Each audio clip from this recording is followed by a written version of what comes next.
ఓం తత్సత్. జై శ్రీరామ్. జై శ్రీరామ్. జై శ్రీరామ్. జై శ్రీరామ్. జై శ్రీరామ్. జై శ్రీరామ్. ఈరోజు అఖిలాంధ్ర సాధు పరిషత్ 60వ సభలకు ఇచ్చేసిన మహాత్ములకు, స్వాములకు, మాతాజీలకు, అలాగే ఇక్కడికి ఇచ్చేసిన భక్తులందరికీ నమస్కారం తెలియజేసుకుంటూ, ముఖ్యంగా ఈ కార్యక్రమం యొక్క ముఖ్య ఉద్దేశం ఏంటంటే మన పిల్లలకు తెలియాలి మనం ఏ విధంగా ఫ్యామిలీలో ఏ విధంగా ఉండాలి. చాలా ఇప్పుడు చూస్తుంది ఏంటంటే ఫ్యామిలీ అంటే ఇద్దరే ఉంటారు. ఒక 50 నుంచి 100 మంది ఉండేది ఫ్యామిలీ. తాత, చిన్నాన్న, పెదనాన్న, తమ్ముడు, అన్నయ్య అనే మొత్తం ఒక ఫ్యామిలీ ఉండేది. ఈ రోజు మొగుడు పిల్లలు ఇద్దరు ఉంటేనే అది ఫ్యామిలీ. మన లెక్కల్లో చాలా మంది తెలియదు. ఇంకా అప్పటికి కూడా పండుగకి వచ్చేటప్పటికి పరిచయం చేస్తే తెలియదు వాడు చిన్నాన్న అవుతాడా లేకపోతే మాయ అవుతాడా తెలియదు. చెప్పాలి, ఎందుకంటే ఇప్పుడు మనుషులు దూరం అయిపోతున్నాం. సెల్ ఫోన్ తప్పితే ఇంకా మిగతా పని లేదు. పిల్లలకు కూడా తెలియజేయాల మన రామాయణం ఇది, భగవద్గీత ఇది, మనం ఇలాగా ఒక కుటుంబం అంటే ఇలా ఉంటది, కష్టం వస్తే ఈ కుటుంబం ఇలా వస్తుంది, సుఖం వచ్చినా ఈ కుటుంబం ఇలా ఉంటుంది అని చెప్పి తెలియజేయాలంటే ఇటువంటి సభలు జరగాలి. ఇటువంటి మహాత్ముల సందేశాలు మనం వినాలి. ఇందాక చెప్పారు ఆల్రెడీ ఏమని, మాట ఒకటి చేత ఒకటి అనేసి, ఏదైనా సరే ఒకటే చెప్పండి. అబద్ధం ఆడాల్సిన పని అయితే ఉండకూడదు. అది చెప్పాలి ముందు పిల్లలకి.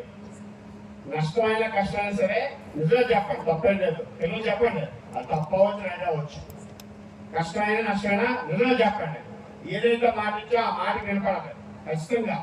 అది ఏ విధంగా ఉన్నా లాభం అవ్వచ్చు, నష్టం అవ్వచ్చు, అది మనం బోధించాలి. రేపు పొద్దున రానున్న పిల్లలకి మనకు హైందవ ధర్మం గురించి, మన కుటుంబాల గురించి తెలియాలంటే ఇటువంటి సభలు అవసరం.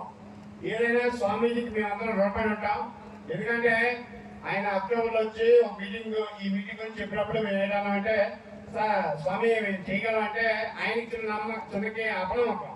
ఎందుకంటే ఆయన వచ్చిన స్వామిలందరూ పీఠాధిపతులు, మీరు ఏర్పాటు ఎలా చేస్తారు, అలాగే భక్తులు వస్తారు, ఒక మినిమం ఒక 5 ఏళ్ళు 10 ఏళ్ళ మంది వస్తారు, మీరు భోజనం ఏర్పాటు ఎలా చేస్తారు, వస్తు ఏర్పాటు చేస్తారని.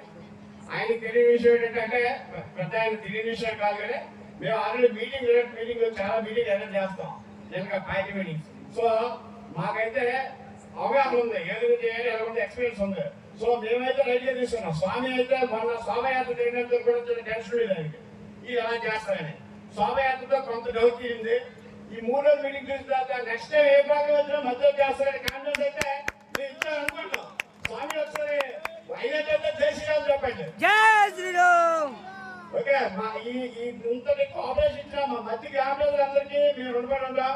స్వామీజీ పుట్టూరు కాబట్టి మా బాధ్యత. ఎందుకంటే మా స్వామీజీ దేశం అనుభవంలో తెలుసు. మా మండలంలో మా జిల్లాలో కూడా ఆయన తాలూకా అంటే తక్కువ చాలా మంది తెలియదు. ఇక్కడ ఏంటంటే ఎవరికైనా ఉన్నూరులో ఆయన వాల్యూ తెలియదు, పక్కూరికి వెళ్తే వాల్యూ తెలుస్తుంది. అలాగే ఇప్పుడు మేము నాయకులు ఎగ్జాంపుల్ కూడా ఎంపీ ఏం చేస్తున్నాం, పక్కూరు వెళ్తే మా గుళ్ళు గౌరవ మా ఊళ్ళో రోజు చూస్తాం. నిన్న చెప్పారు స్వామీజీ ఉన్నూరులో ఉంటే వాల్యూ ఉండదురా అని. కానీ స్వామీజీకి మేమైతే మా ఊరు అయినా సరే వాల్యూ ఇచ్చాం. ఆయన గౌరవాన్ని కాపాడాలని మా సాయి శక్తి చూసేసి సభలో సక్సెస్ చేసి అనుకుంటాం. జై శ్రీరామ్. ఇటువంటి సభలో మాట్లాడే అవకాశం ఇచ్చినందుకు అందరికీ ధన్యవాదాలు తెలియజేసుకుంటూ చదువు. జై శ్రీరామ్. జై శ్రీరామ్. Grand success.